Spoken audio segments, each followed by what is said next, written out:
recrue de taille bi nga xamante ne am na expérience de la Premier League. Autre transfert bi nga xamante ne day concerner tamit Orkan Kokchu du Benfica moom tamit jot na signé ci équipe bi nga xamante ne moom mooy Besiktas. Donc Besiktas jamono ji nag ñu ngi renforcer wu dans ce mercato. On va terminer rapidement en quelques minutes avec l'information yi nga xamante ne dafay concerner l'équipe nationale du Sénégal. Démb dinañu ñëw sur une édition spéciale concernant tamit la finale de cette Coupe du Monde des clubs. Attention aux Blues de Chelsea, attention aux Blues de Chelsea.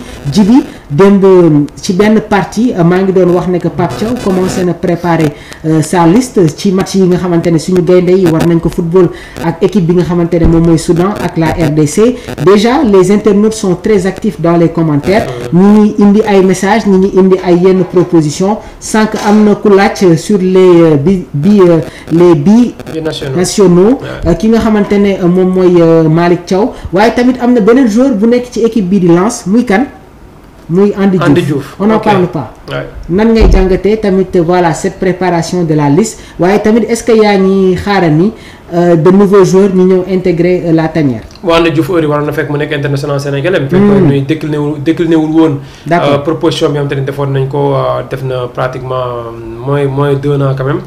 Parce que boobu mi ngi nekkoon top niveau de Lens en Ligue des Champions. jëloon la place de titulaire de Nampalys Mendy donc boobu mi ngi nekkoon kat boobu dafay kon tamit muy xaar équipe nationale A bu France jusqu'à présent intégré gul équipe nationale A bu France. comme ni nga ko bëggee récemment aussi gisoon nañ ko ñu convoqué ko avec l'équipe espoir bu France. donc déjà mi ngi fa di jouer est-ce que dina ñëw wala du ñëw bon en tout cas beneen débat lañ soulever mais bon pour man ak Sénégal. lu ñu gën a soxla daal en tout cas jour boo xamante ne pare na quoi carrément pour jouer avec le Sénégal quoi mais pas jour boo xamante ne day tergiverser di xaar France. bu fekkee dëgër na mu doog a ñëw Sénégal pour man yooyu dañu ko war a dépasser quoi. d'accord en moment bu ñuy toll war nañu la mën a woo expliquer le projet d'accord nga war a d'accord ñu xam may nañ la quelque temps nga réfléchir ak sa famille. dépassé na ko mooy pour man sa chapitre dañu ko war a tëj quoi. mais pas non France dëgër na léegi mënatuma fa jouer xaar ma daw rapatrier pour Sénégal. dafay appel du pied jaaree ko fu ne jaar ko ci presse bi jaar ko sa famille. pour bëgg a ñëw pour man yooyu dañu ko war a dépasser. coach bi da lay soxla dem waxtaan ak yow rencontrer la. nga jox ko sa avis mu dem ba war a dugal ci benn liste boo xamante ni présélection la. sa tour ne fa ñu dem ba war a mën a conserver non nga décliner.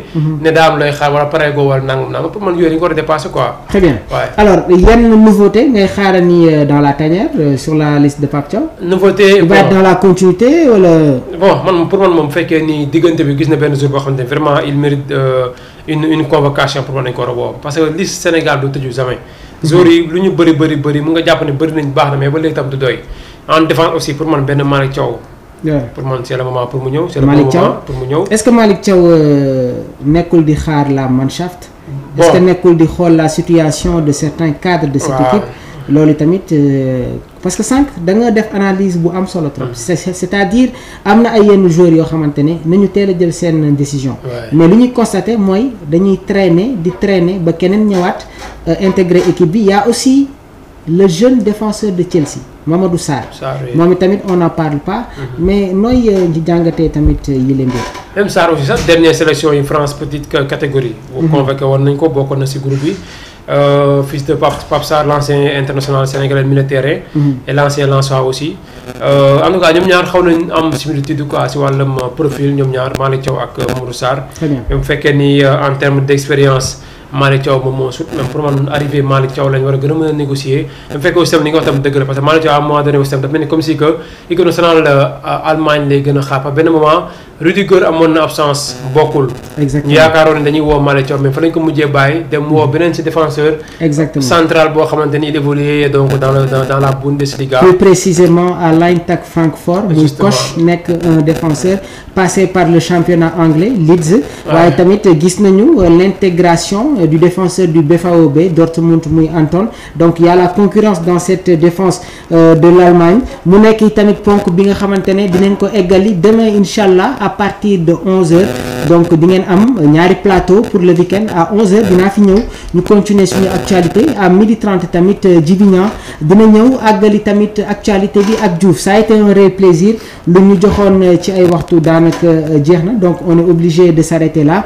di la jaajëfal bu baax a baax Djibi sur la clarté des analyses ak la pertinence. Merci encore une fois rek toujours plaisir lay doon ñu jaloo di waxtaan di échangeante si lu bëri si wàllum actualité sport bi donc moo xam Sénégal wala biti réew en Europe wala Amérique souvent dañuy dem fépp di ñëwaat parce que discipline moom ñëpp a yam muy football bi di basket bi ak lu mu mënti doon yeneen sujet yëpp dinañ ci waxtaan incha allah dinañ tamit gën a am occasion gën a revenir en tout cas si point yu bëree bëri parce que sport live ñu koy seetaan nekkul kese ñu topp safoo football la wala basket également carrément mais en tout cas yeneen point yëpp dinañ tamit gën a dugal incha allah parce que seen plaisir aussi rek moo tax ñu toog fii. exactement incha allah rabi noonu lay demee Mamour. Ils sont très actifs dans les commentaires nos internautes de Sport Live 221 donc demain on se retrouve à 11h incha allah gars yi yéen ñëpp yéen ñi nekk dans le live demain 11h on se retrouve dinañ ibbi téléphone bi dinañ waxtaan on va parler de l'équipe nationale du Sénégal on va parler de cette finale de la coupe du monde des clubs bi nga xamante ne war na opposer les Blues de Chelsea ak équipe bi nga xamante ne moom mooy Paris Saint-Germain je suis Blues man Chelsea moom laay supporter et je crois gëm naa ne que mën nañu am dara ci biir finale bien vrai que le Paris Saint-Germain est favori et jamono ji le Paris Saint-Germain ravage tout sur son chemin waaye nag nous sommes les Blues de Chelsea dinañ ko gëm bu baax a baax a baax donc ça a été un réel plaisir ñoom Chaïbou Gassama Univers Gaïndé Fallou Mbodj Ñaan Mansour donc Gorgui Cissé Ndiaye Ibrahima Diakité yéen ñi nekk dans le live ñu ngi leen di jaajëfal bu baax a baax 77 259 46 95 après mun ngeen tamit ñi nga xamante ne bëgg nañu intégrer le groupe WhatsApp de Sport Live 221 ñu ngi leen di xaar d'ici là restez connectés l'information continue jërë ngeen jëf.